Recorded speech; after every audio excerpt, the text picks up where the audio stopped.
This is a memorial for the two people who died in 1895 when the train struck this large boulder.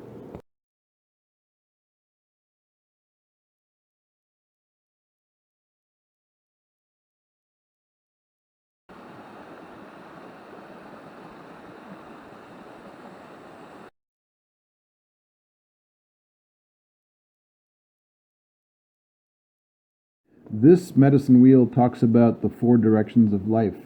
North, becoming an elder, sharing knowledge. East, newborn, new beginnings. South, adolescence, learning through good and bad actions. And West, Middle Ages, review life, introspection. Tomifobia Trail ends in Stansted, which is home to the Haskell Free Library and Opera House, the only heritage building deliberately constructed straddling the border between Canada and the USA.